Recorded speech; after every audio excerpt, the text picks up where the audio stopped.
신약 교회 시대는요, 이 날 개념이 바뀌었어요. 옛날에는 뭐 안식일이 어떻고 절기가 어떻고 이렇게 딱딱 이렇게 어떤 매듭을 짓는 시절이었지만은 예수님께서 진리와 영안이 숨쉬는 동안에는 항상 영안했어요. 이게 이제 시공간을 초월한다는 걸 얘기하는 거죠. 하나님은 뭐 어떤 형상이다 이렇게 얘기 안 하고 영이시라고 그러잖아요. 영이라는 말 자체가 시공간을 초월한다는 거예요. 그러니까 이 신약 시대는 예수님 그랬잖아요. 저기서도 말고 산에서도 말고 뭐 예루살렘에서도 말고 하나님은 영이시니 이제는 이제는 경배하는 사람은 영적으로, 영이라는 것이 바울이 내가 저쪽에 가 있고 내가 심지어 삼청천에도 가 있고 하늘에 예수님 우편에 앉아 있다 뭐 이런 말까지 할 정도로요. 이게 차원이 전혀 다른 수준이죠. 그런 이제 경배하는 시대가 왔다는 거예요. 이미 왔는데 여전히 율법 시대라고 하는 것은 하나의 교리, 어떤 건물 또는 체제, 어떤 조직 또는 뭐 교단, 그것이 필요 없다는 말이보다도 그런 것이 중심이 된다는 것은 율법 시대라는 거예요. 이게 전부 다. 말씀도 그렇고요. 그러니까 성경에 이렇게 얘기하잖아요. 목사의 설교를 잘 들어라. 그거는 이제 어린아이들에게 하는 얘기고요. 성령이 교회들에게 말씀하시는 것을 들어라. 이렇게 나와 있어요. 성령이 교회들에게 말씀하신다는 말이 무슨 말입니까? 그게 무교절이에요, 무교절. 그러니까 무교절은 옛날에는요, 뭐 다 일주일 이랬어요. 그게 아니라 그 7일이라는 말은 완전 숫자거든요.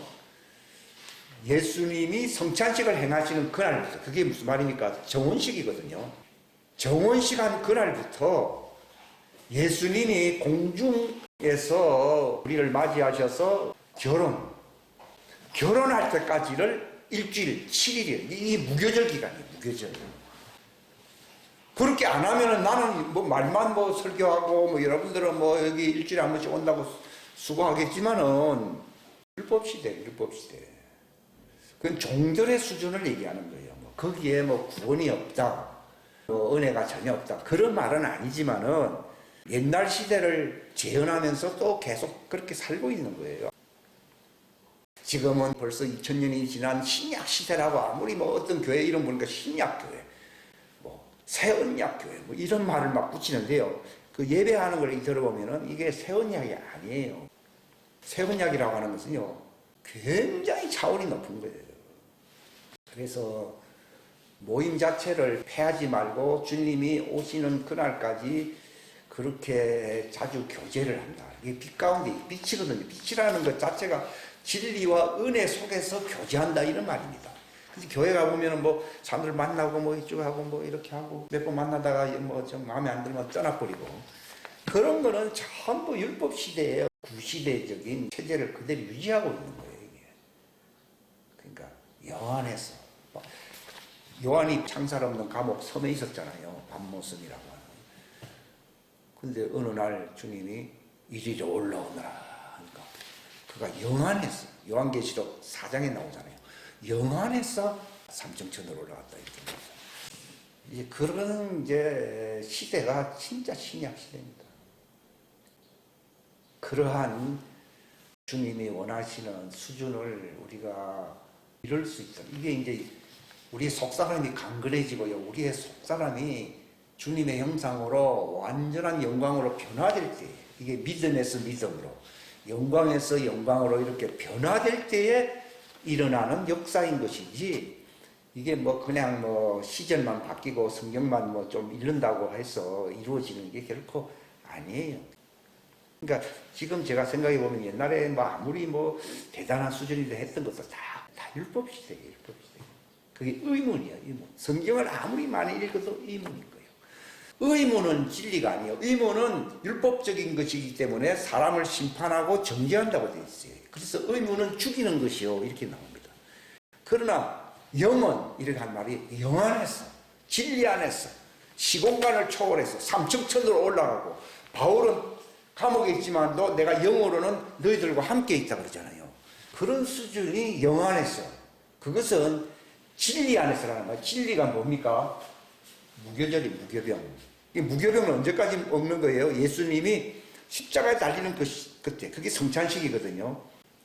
이분이 이제 돌아가시면은 이런 예표적인 것을 보여주지 못하기 때문에 바로 몇 시간 앞두고 돌아가시기 전에 마가다락방이 아니라 그 다락방에서 그 마가다락방일 수도 있어요. 그게 정확하게 표현은 안 돼 있을 뿐이지. 거기서 제자들과 함께 그 6월절 만찬을 잡수는데 예수님이 뭐라 했습니까? 내가 이 6월절 음식을 너희들과 같이 먹기를 원하고 또 원하였노라 라고 누가복음에 기록되어 있어요. 아니 뭐 그렇게 시장하신 것도 아닐 텐데 뭐 그렇게까지 표현을 하실까? 이게 하나의 율법적인 수준에서는 그렇게 생각을 하거든요. 근데 예수님이 음식을 잡수시기 위해서라기보다도 예수님이 살과 피를 나눔으로써 대표자로 참여한 12제자들과 또 그에게 맺을 열매들, 이게 이제 예수님 마지막 재림하실 때까지 이 땅에서 그분의 형상으로 열매 맺는 하나님의 부활의 형상으로 열매 맺을 모든 자들을 대표하는 사람이 12가지라고 얘기하는 거예요.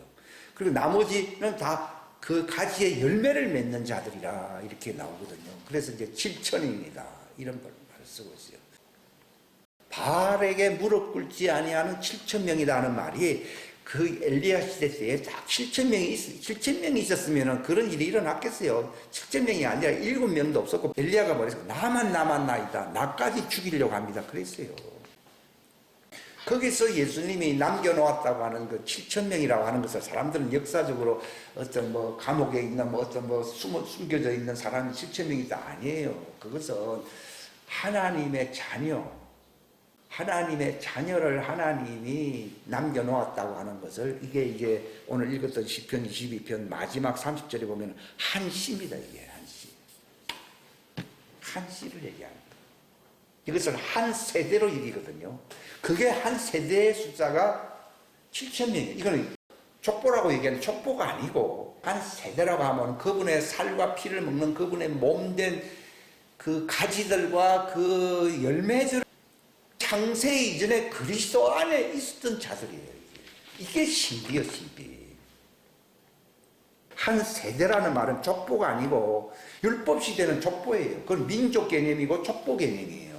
그들은 혈통으로 태어난 겁니다. 그러나 하나님의 자녀들은 겉사람은 혈통으로 태어났을지라도 혼의 사람은 예수님과 하늘 왕국의 문화를 교류할 수 있는 세대요, 세대 아니에요. 그래서 한 몸이라는 개념을 쓰고 있는 거예요. 요즘은 컴퓨터 세대잖아요. 그게 뭐 혈통입니까? 하나의 팬들이잖아요. 매니아들. 그렇죠? 예수님의 몸인 이 하나님의 자녀의 세대는요, 여기 이 땅에서만 뭐 한 몸이라는 개념이 아니라 창세 이전부터 그들이 그분과 함께 있는 한 몸이에요. 예수님이 요한복음 15장에 말씀하셨잖아요. 너희들은 처음부터, 이거 처음이라는 건 창세 이전을 얘기하는 거예요. 태초에 하나님이 그 할 때 태초라는 개념이거든요.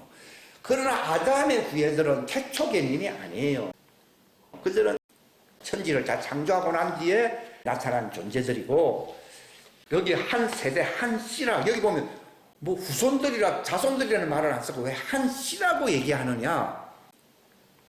그게 바로 예수님 안에 있었던 말씀의 그 씨에서 나온 자들을 가리켜서 하는 말이에요. 그러니까 앞에 이스라엘의 씨더라, 뭐 이렇게 뭐 온유한 자들아 하면서 이렇게 하면 너희가 살리로다 하는 말은 구원받을 것이다 하는 말이거든요.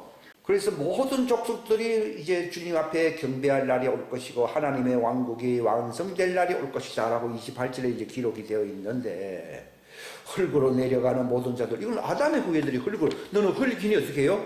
흙으로 돌아가라 그랬잖아요. 이건 아담의 후예들이거든요. 그걸로 끝나면은 뭐 그런 모양이다. 자기 스스로는 자기를 구원할 수 없다. 그래서 29절로 끝났거든요.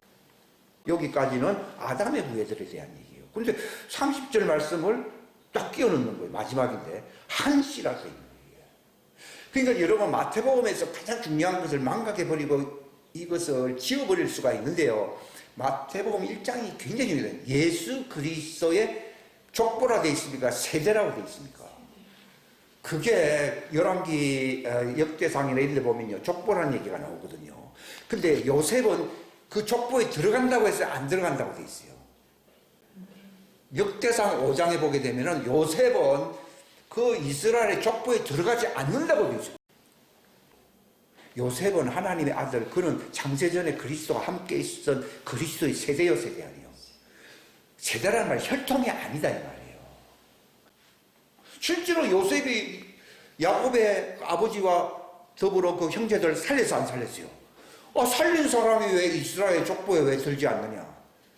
족보에 안 들고 그보다 훨씬 높은 그리스도의 가문 안에 들어가서 안 들어가 있어요.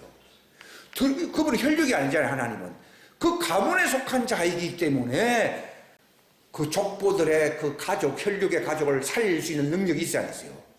그래서 권하는 거예요. 그래서 마지막에 종들이 나타나기를 바란댔어요. 하나님의 아들들이 나타나기를 바란다고 했어요. 그게 바로 족보에 들지 아니하는 그리스도의 세대. 그들은 무엇으로 경배합니까? 제도와 어떤 율법으로 경배합니까? 영과 진리 안에서 합니까? 영과 진리, 그래, 영과 진리, 그걸 얘기하는 거예요. 그 사람들은 주님이 따로 구별하잖아요. 지상재림 때 만납니까? 공중에 주님이 데리고 갑니까? 그 차이가 왜 있는가를 알게 되는 거예요, 그게. 왜냐하면 처음부터 그리스도 함께 있었습니다. 그럼 그 있지 뭐 하려고 세상에 괜히 오해받기 싫이. 그 요셉도 말이요, 그 형님들한테 오해받기 싫이 그렇게 감옥도 들어가고 고난받는데, 그게 요셉을 통하지 아니하고서는 종들이 구원받을 수 있어요, 없어요? 받을 수 없기 때문에 구원자들이라 이렇게 나오는 거예요. 예수님은 구원자인데 그분의 지체로서 한 가문이잖아요. 한 가문이요, 이건 혈통의 가문이 아니고 한 세대거든요. 이 세대라는 말, 마태복음 1장에서 1장 1절을 이해 못하고 다들 넘어가요. 족보라고 다 해서 한 세대요. 제네레이션이라는 말은요, 혈통이 아니에요. 컴퓨터 세대, 이런 거 쓸 때 제네레이션이라는 말을 써요. 족보라는 말을 쓸 때는요, 뭐 안동 김씨, 종친회 뭐 이런 나오잖아요. 그런 개념은 제네레이션이 아니고 지니올로지예요. 지니올로지하고 제네레이션은 달라요. 마태복음 1장에 쓰는 예수 그리스도의 제네레이션이라 나오지 지니올로지라고 안 나온다니까. 역대상 5장에는 요셉은 지니올로지에 속하지 않는다, 족보에 속하지 않는다. 그건 어디에 속합니까? 예수 그리스도의 제네레이션에 속합니다. 그러니까 그들은 율법하에 있지 않는 게 너무 당연하네요. 당연한데 어릴 때는 육체는 율법 안에 같이 태어났잖아요. 근데 그들 속이 다르잖아요. 혼이 그리스도의 세대에 속하느냐, 아니면 육체에 속한 이 지니올로지, 족보에 속하는, 혼이 육체혼이라고 나오거든요, 아담은요. 그러나 이 제네레이션에 속한 요셉의 그걸 세대라고 부르잖아요. 요셉의 세대는 육체에 속한 혼이 아니고 하나님께 속한 혼이에요. 그래서 하나님의 자녀가 되는 거예요. 이게 정체성이 이제 180도 전환되는 거예요, 이게. 그러니까 예수님이 직접 말했잖아요. 태초부터 너희들은 나의 세대지 않, 살더라면 나와 함께 있지 않, 나의 가문에 있지 않았느냐, 이 말입니다. 그러니까 그들은 하늘에 속한 자들이고, 율법의 아담은 땅에서 났잖아요. 그건 땅에 속한 자들입니다. 이 구별이 시작부터 안 되고 있기 때문에 뒤죽박죽이에요. 그리고 종과 아들만 있으면 또 괜찮아요. 뭐도 있어요? 가라지도 있고, 뭐, 그들은 사단이 자기 아비거든요. 그러니까 너희 아비는 마귀라 하는 말은요, 너희들은 가라지다는 얘기예요. 아벨은 하나님의 아들이고, 셋은 하나님의 자기의 형상을 닮았다 했잖아요. 자기에게 속한 혼이라는 뜻이거든요. 그러나 첫째로 태어난 사람은 마귀에게 져가지고 마귀의 씨가 들어와서 안 들어왔어요? 들어왔거든요. 그 악의 씨가 들어왔어요. 선악이거든요. 선을 택해야 되는데 악을 택했기 때문에 악의 씨가 뭡니까? 가라지거든요. 벌써 악의 씨가 가인으로서 그 집안에 나타났다고요. 그래서 이제는 가인의 씨만 나타나야 되는데, 왜냐하면 악에게 졌기 때문에. 근데 아벨이 대신 하나님의 아들로서 그 아담의 가문 속에 들어와서 안 들어왔어요. 들어와가지고 십자가에 달리듯이 가인에게 죽어야 안 죽어요. 죽음으로써 그 피가 하나님께 탄원함으로써 이 가정을 구원하소서, 아담의 가정을 구원하려고 아벨이 온 거예요. 그러니까 아담의 가정을 구원하는 구원자로 왔다고요. 자기 가문을 구원하려고 온 거예요. 아담을 구원하려고 아벨이 왔기 때문에 혈육적으로는 아담의 아들로 태어났지만도 그의 혼은 이미 창세전에 그리스도의 세대 안에 있어야 안 있어요.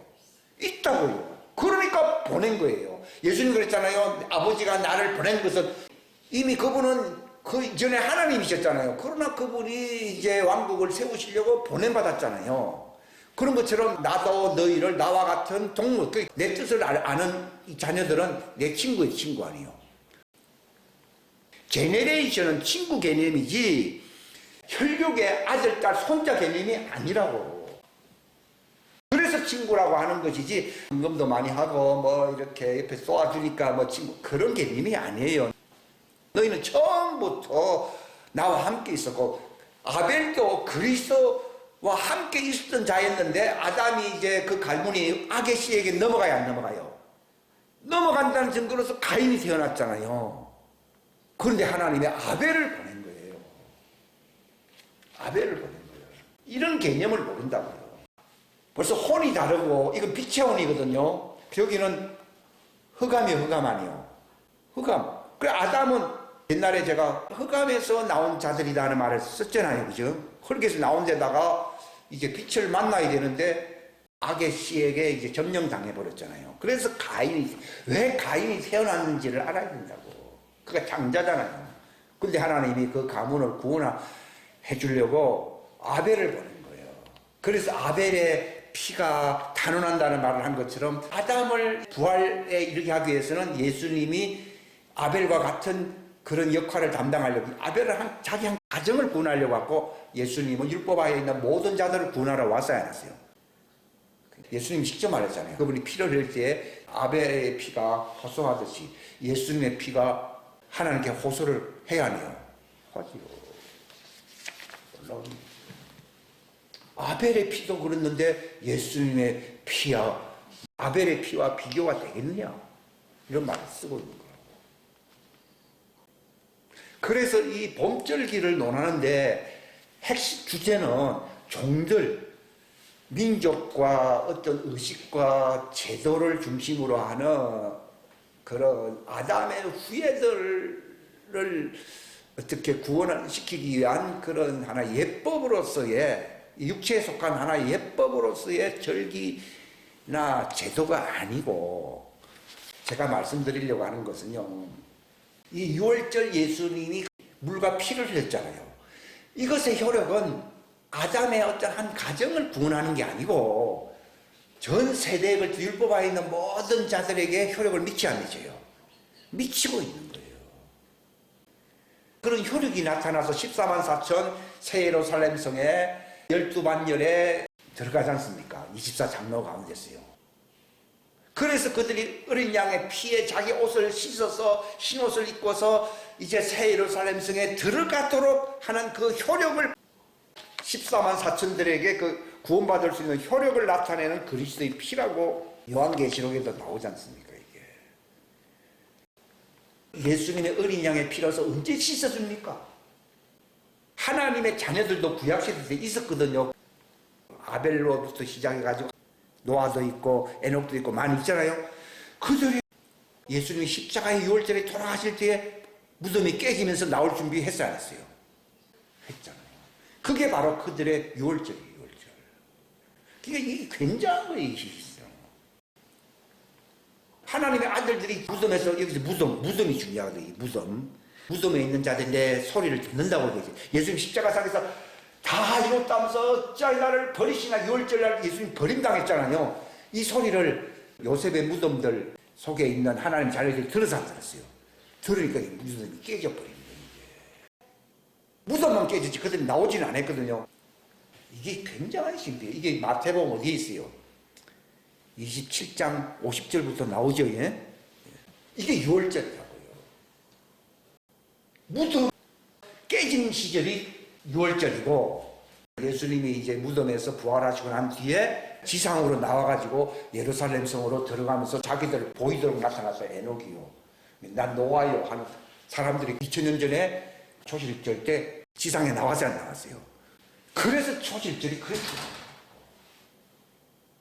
예수님이 초실절로 부활의 첫 열매가 되셨을 때에 그들이 나왔는데 사람들에게 보일 정도로 어떤 부활의 형상으로 부활체의 모습으로 나왔다고요. 그럼 왜 나왔느냐? 그들이 의인이 되어야 되거든요. 구약시대에 있었고 과거 율법 이전 시대에 있었기 때문에. 그래서 오순절날 그들이 베드로의 메시지를 들음으로써 예수님의 물과 피를 살과 피를 먹어서 안 먹었어요. 먹으니까 그들이 예수님과 똑같은 의인의 부활체가 되는 거예요. 그들이 죄인이기 때문에 의인이 되기 위해서 예수님 초실절 때 나와가지고 50일 기다려서 앉게 됐어. 예수님도 40일 동안 같이 계시잖아요. 근데 그들이 예수님 엄청 막 듣는 거죠. 부활체라고 하는 것은 눈에 보일 수도 있기도 하지만 보이지 않게도 할 수 있거든요. 그러면서 들으면서 이제 예수님 올라가는 것도 봐서 안 갔어요. 보고 또 오순절날 마가다락방에서 만나서 안 만났어요. 그 베드로가 설교하는 것도 다 듣고. 그래가지고 그들이 변화를 성령을 그때 임했거든요. 근데 그들이 성령을 받아야만이 낙원에 가야 안 가요. 성령이 임한 이게 오순절 개념이 굉장히 중요하거든요. 이 과정을 밟지 않고서는 절대로 오순절이 안 온다고요. 6월절 날 완전히 그 예수님이 외치시면서 무덤에 있는 자들 그 음성을 들었고 예수님도 영으로는 무덤으로 가셔서 안 가셨어요. 가셨잖아요. 그러니까 무덤을 열어놓은 데다 왜 열어놓은 예수님이 들어가셔야 되거든요. 무덤을 다 열어놓고 예수님 들어가셨고 이제 내가 부활하면 나온다라 해가지고 가신 거예요. 이게 뭐 저절로 그들이 뭐 힘 능력이 있어가지고 뭐 갑자기 지하 땅 속에서 막 나오고 그런 거 아니거든요. 예수님이 탁 돌아갔을 때 무덤이 깨지고 깨졌으니까 예수님이 영으로는 옥에 있는 영들에게 갔다고 했지 않았어요. 그 베드로전서 3장이 다 나오는데 이 성령 전체가 다 해석 다 돼버리는 거예요. 이걸 모르니까 가톨릭에서 이상하게 해서 연옥이다. 그거는 연옥에 대해서 별 희한한 소리 하는 가짜 이런 이걸 유교병이라고 그러거든요. 가짜 메시지를 뭐라 부른다고요? 유교병이래. 유교병 먹으면 죽어야 안 죽어요? 죽어요. 율법화에서도 죽는데 유교병 먹으면 그거는 사단과 운명을 같이 해버리죠. 그래서 설교가 그렇게 중요한 거예요. 유교병 얘기하면 목사와 같이 지옥 가겠다는 얘기예요. 그래서 이 절기는 뭐 며칠까지 내가 뭘 어떻게 지킨다 이런 개념이 아니라 내가 예수님과 함께 하늘 우편 보좌에 같이 안치운 존재구나 하는 것을 알면은 초실절을 안 사람이에요. 나의 옛사람이 그리스도와 함께 율법에 대하여 죽었구나 하는 것을 확실하게 알면 뭘 통과한 거라고요? 6월절을 통과한 것이고 나는 죽고 6월절 통과했기 때문에 육체의 사람은 쇠하여지고 성령의 교회들에게 하는 그 말씀을 내가 자꾸 듣고 그게 무교병이거든요. 영생에 이르는 그 무교병의 그 성령의 말씀, 진리의 말씀만을 내가 먹겠다고 하면서 그걸 들음으로써 내 속사람이 자라나서 내가 육체 안에 있는지 육체 밖에 있는지 주의 영이 그들 안에 있으면은 그들은 육체에 속하지 아니하고 그 영에 속했다고 로마서 8장 11절로 나오잖아요. 그지? 그렇게 돼야 돼요. 그러면 그러면 예수님과 같은 부활체로 완성체로 가는 거예요. 그러면 사역을 하게 되는 거죠. 그런 사람은 유교병을 얘기를 안 합니다. 그러면 나는 정체성이 초실절, 예수님 부활체 안에 있음을 알게 돼요. 알게 되잖아요. 이게 초실절을 경험합니다. 옛날에 2000년 전에 예수님이 부활했네. 그걸 얘기하는 게 아니고 내가 그리스도와 함께 하늘에 안심받았네. 예수님이 부활하시고 난 뒤에 제일 첫 번째 한 일이 뭔 줄 아십니까? 제자들에게 나타나가지고 한 말이요. 내 손을 만져볼래? 그랬습니다. 그 말을 왜 했는가 하면 그분이 너희들과 함께 부활체로서 이제 하늘로 들어간다는 것을 보여주는 거예요. 부활하면 영체가 되어야 되는 것이 육체가 되면 안 되잖아요. 근데 예수님이 부활했다면서 육체는 옛날에 상한 몸을 그대로 가지고 있지 않았어요. 그게 무슨 말인가 하면은 내가 너희들과 결혼했다. 그 뜻입니다. 내가 너희들과 정혼한 몸이야. 그래서 이 살과 뼈는 내 것이라기보다도 누구 것이라고요? 너희들의 살과 뼈라는 얘기예요. 그래서 만져보라고 하는 거예요.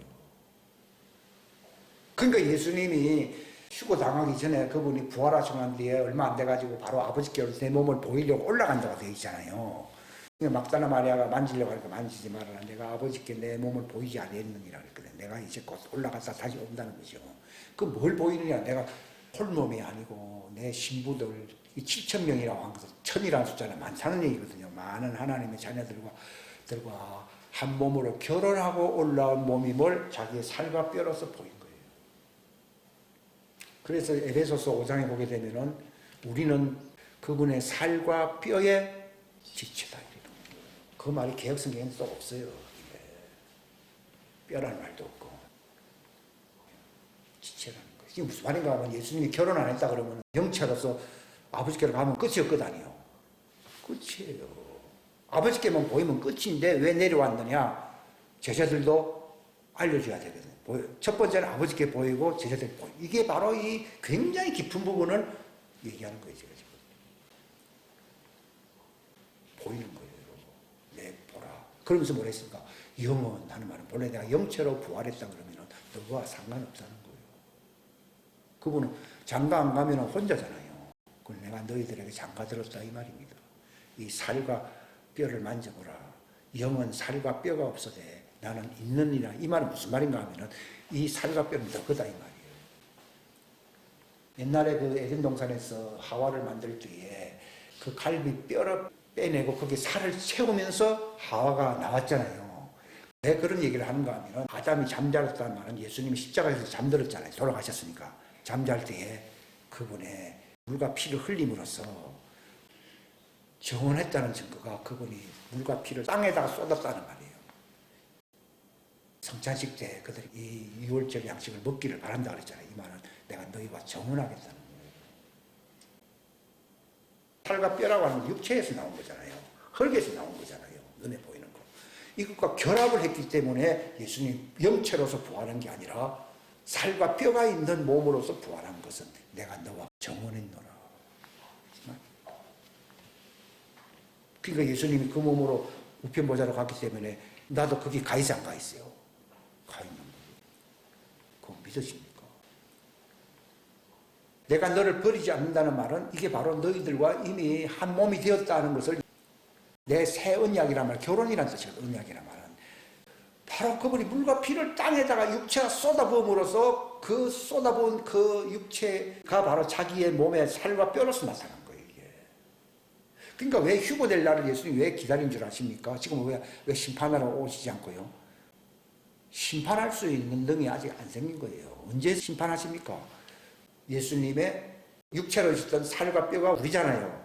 휴거당하면은 정혼했기 때문에 결혼하면은 이제는 상처 입은 예수님의 육체의 흔적이 사라져 안 사라져. 그들이 부활체가 되면은 부활체로서 결합해버리면은 그들의 저주를 담당했다고 하는 살과 뼈의 그 어떤 상처난 모습이 사라진다. 사라지면서 예수님과 한 몸, 완전한 몸이 되거든요. 그때 예수님이 통치할 수 있는 만왕의 왕이 됩니다. 지금은 만왕의 왕의 왕, 그냥 기다리고 있습니까? 불갑을 기다린다고 돼 있어요. 그게 무슨 말인가 하면 요한이 삼청천에 딱 올라가 보니까 예수님이 나오시는데 어린 양 같은 모습이라고 돼 있어요. 근데 얼굴이 상한 몸으로 보여야 보여요. 몸만 뭐 구멍이 나고 뭐 여기 얼굴이 찔린 게 아니라 얼굴이 상한 몸 얼굴로 보이는 거예요. 그게 만왕의 왕이 되지 않았다는 거예요. 그러니까 그분이 땅에 내려와서 통치를 하라는 거예요. 지금.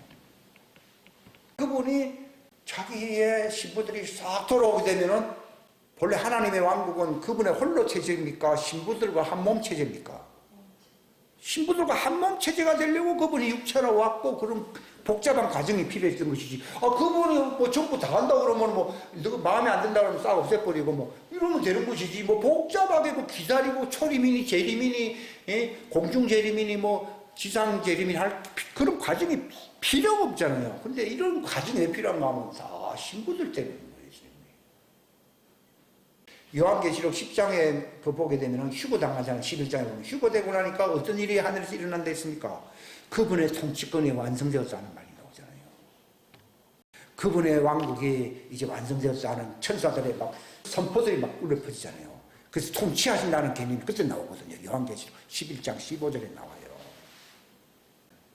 내가 예수님을 기다리는 것보다 그분이 우리를 기다리는 걸 더 사모합니다, 지금. 왜냐하면 자기 통치권이 회복되는 거예요. 그래서 영원한 왕국을 그들과 함께 다스리고, 그리고 같이 다스린다고 되어 있거든요. 이건 종들이 이런 메시지는요, 감당 못하는 메시지들이에요, 실상으로. 그들은 구원에 대해서 관심이 많아요. 왜냐하면은 흑암 속에 있고, 그 죄와 사망의 법 아래 있으니까 여기서 해방되기를 바라거든요. 그래서 하나님의 아들이 그 빛을 이렇게 비춰주게 되면요, 달빛이 되거든, 그들에게. 하나님이 비춰주는 건 햇빛이거든요. 햇빛 바다하고 종들이 감당을 못해요. 모세 보고 네가 내 얼굴을 보면 어떻게 된다고요? 그러니까 등만 보여. 이 달빛이야. 등을 비춰주는 건 등만 보고 있으라고 했잖아요. 예수님이 막 그런 진리의 말씀을 하니까 자기들의 율법의 체질로서는 못 받아들이잖아요. 그러니까 예수님을 떠나갔던 사람들이 많고 돌멩이까지 던지려고 했던 사람들이 생긴 이유가 그거예요. 예수님 다 알고 있는 거예요. 그러면서 왜 우리 보고 땅끝까지를 증인이라 합니까? 너희들이 이제 외치면 그들에게 달빛이 돼야 돼요. 그래서 달빛대라는 거죠. 우리 속에는 햇빛이 와 있지만도 햇빛이 우리 속에서 반사되어 나가면은 달빛이 달빛 아니에요.